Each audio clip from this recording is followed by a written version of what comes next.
Well, so let's get into that. So you said your first call would be Charlie Strong. So say he turns you down. Who do you go to next?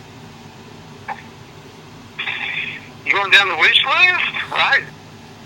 This is the guy I throw a Hail Mary at. I throw a Hail Mary, maybe. I'm not sure he's interested in coaching Muschamp. I'd give him a little bit of the thought, but I think you get into the more reliable type people, and we talked about Mullen. I think Mullen is very logical, but I think in the back of your mind, you got to have some safe people. You got to have somebody you can go to and not a Ron, not that again. And one guy who jumps off the page, and I keep seeing people talking about him, and I don't know if he'd even consider it, but what about Hugh Freeze? Yeah, he's on my list. I think I have him at maybe third or fourth, but talk more. Why do you think that he would be a good fit for Florida? He idolizes Spurrier. He throws the ball around. He can recruit, obviously. And can you imagine that guy in the state of Florida? He'd give it. He's a fit. He's just a fit. He's kind of like a mini-me wannabe Spurrier, but not quite on that level. But he fits a lot of things in the state of Florida. He's about speed. He's about the mismatches. He's about the best athletes winning the battle. And he's about getting the best. He's got a lot of traits to him. But I'll be honest with you, my biggest hope and my biggest dream, and I hate to say this, but as a reporter, I hope Muschamp wins out. I hope he wins them all. And because I'll tell you, the truth is, all this stuff we're talking about, all the stuff that everyone in the country is talking about, that's speculating, I think it's all maybe a pipe dream.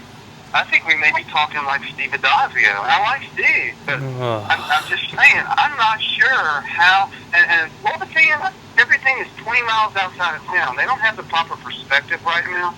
I'm not sure how attractive this job is to the really, really top coaches, because you could bury yourself here. This is a tough.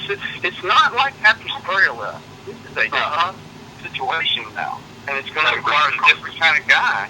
And I think the best solution for everybody, frankly, I think, and I'm not a fan. I'm just some guy, trying to get a little paycheck here. But just from my perspective, I think the best thing in the world that could happen to the University of Florida right now would be if Will Muschamp won out. The one thing that to remember is the egos of some of these guys that coach. Like he was saying about Dan Mullen. I mean, I remember, dealing with Dan a little bit when I was still at the Alligator in advisory capacity. And I mean, goodness gracious. And that was just as a coordinator. So these guys, if they're talking to Jeremy Foley about being the Florida head coach, they're going to think that they can come in and fix it. And they see the recruiting base, the fan base, and the fact that the SEC East is down, and it's suddenly a job that, even without the brand name, is attractive. The place recruits itself. So, I don't think that there's any harm in thinking that you can make a huge hire. I mean, Alabama was a dumpster fire when Nick Saban arrived. I think would be interesting, and again, there will be people that would flinch because, the current Saban apostle that's here, isn't doing a real good job. But I would think of Jim McElwain. I think that he knows he's recruited Florida. He did so for Saban. He is having great success at Colorado State. He's an all-good coach. And I think this is one of those where if things are right, that the big names aren't interested. It seems like that would be a pretty good hire. He's well respected in national coaching circles, and he understands the SEC. And they were closer to beating Alabama than we were. That's very true. And like you, I have looked at some different articles that have names of potential head coaches, and I have just shrugged my shoulders, rolled my eyes. A lot of them are so unrealistic. I mean, one that I saw, I think it was from Bleacher Report, but it had Chris Peterson at number 1, and I just rolled my eyes. Like, I mean, come on, this isn't really. If you get Peterson, you're gonna get Brent Pease again. Like they don't even think they don't even think this stuff through. They don't even think this stuff through when they write this. So yeah, it's hilarious. It is. But one name that I did come across that I did not roll my eyes at, and I want to hear what you guys think about this. Mark Hudspeth from Louisiana. He has not coached at the highest level yet, so that's a red flag for me. But he's taken them to some pretty good seasons. If I recall, they've been 9-4 in each of the last 3 years. And I think they're 3-3 again this year. And they always have an offense. They don't lose games, or they rarely lose games, because their offense doesn't work. They usually score 30-plus points. And I remember, I've been tracking him for a couple of years. I lost interest this year. But until this year, I was tracking him and his team. And I can say maybe 12, 13 games that they did not score 30 points in his tenure there. And he was there for 3 years at this time. And you think about that, 12 games, 13 games where they don't score 30 points. That's pretty impressive. And then I looked at some of their stats to see if maybe their defense and special teams scored for them. Sometimes, but not a lot. That was just their offense generating lots of points. Now again, it's Louisiana Lafayette. It's not at the highest level. But he has been in the SEC before. He was a receivers coach at Mississippi State, and he does win at a school where there are not very high expectations. So we'll go Neil Blackman first, and then Dave, what do you think about Hudspeth? I think Hudspeth will not be the University of Florida coach. You don't think he could possibly be a decent backup hire? Because I think a guy with a more inspiring resume that's also young, like a McElwain, for example, would excite people. I think Tom Herman, who's the first guy the Pontiff hired in Columbus, would be more exciting than Hudspeth, even though he's just a coordinator. But I mean, that's just my opinion. But you have to be careful when you hire coordinators who have not been head coaches. I mean, look at Muschamp is one of the highest. What? That's for sure. Yeah, Muschamp was one of the highest.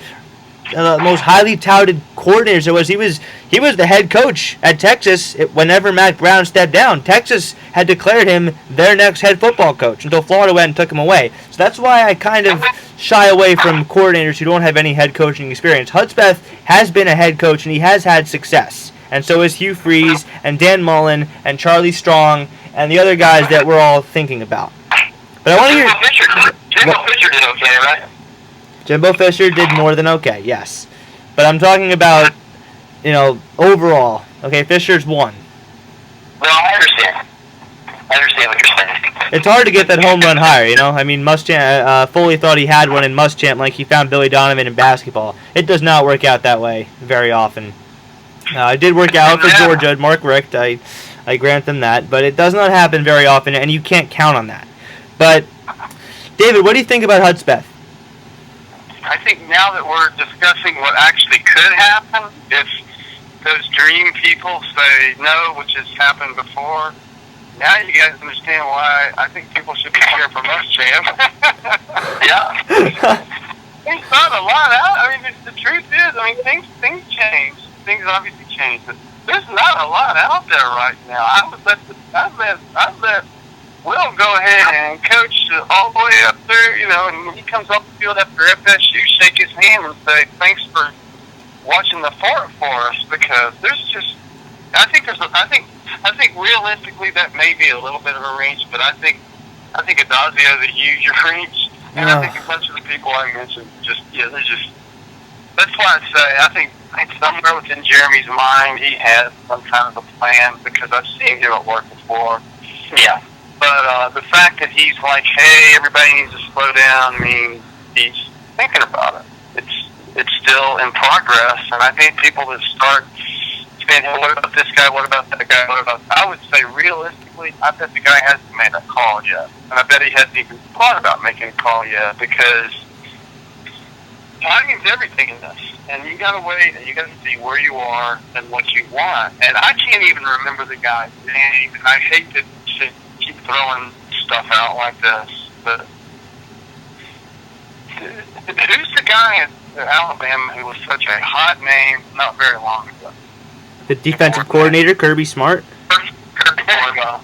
I think I know everybody in Gainesville was probably timing up. That was a mistake. It set me on fire at Florida Field, but I kept hearing Kirby Smart's name for years. What happened to him? I know he's not what Florida will take, but I'm just saying that's the kind of example I'm talking about. How people's names can become sizzling hot, and then you just forget about them, and that's why. I hope they don't go that route this time. That's just an example I was talking about. Is you don't know who's going to materialize all of a sudden to the front. I mean, somebody may get in the playoff at the end of the year, and they may come out of nowhere and suddenly have a great season, and all of a sudden they're just as hot as fire. And let's be realistic. Urban Meyer was not the hottest coach in America for 5 years before he ended up in Florida. He kind of came out of nowhere too. He did well at Bowling Green. He did some things, but when he got to that 1 year at Utah, he just became sizzling hot all of a sudden. And that's kind of what I'm waiting for, is to see some guy come up like that. If there's somebody like that, he may fire Will Muschamp in the morning if he thinks he's got a shot at him. But I just don't see that guy right now. That's why I say, there's no use to really be in a rush. This season, they're not going to a major bowl this year. It's not going to happen. They might as well just slow her down, take their time. They're going into a wild panic and hiring another monster. Yeah, but the Senate said Dan Mullen's already that guy anyway. I mean, Dak Prescott doesn't come in that game in the fourth quarter of the Egg Bowl last year. Dan Mullen might not have a job.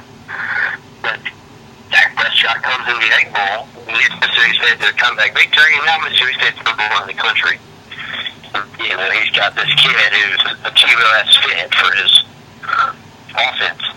So, the Mullen thing, okay. I mean, it's just kind of, let's be realistic. Fly Crew meet more ranked opponents until this season than Mullen did. Fact. Yeah.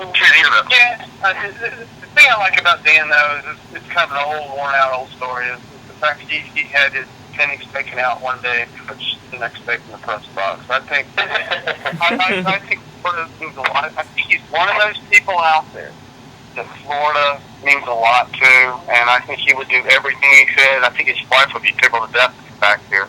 But I just think he's a guy who, people talk about the it factor, and I'm not sure Mullen has it, but I think he's got the eye, and I think there's not many people available right now that have the eye in the city. I think he's about as close to a man as there is.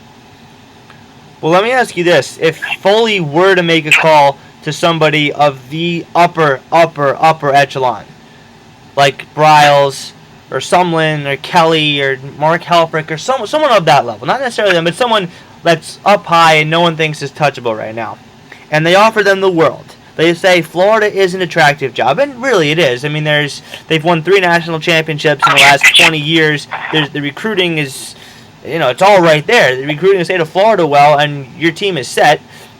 There's all the prestige, exciting fan base, get to play in the SEC. Do you think that maybe one of them might take it?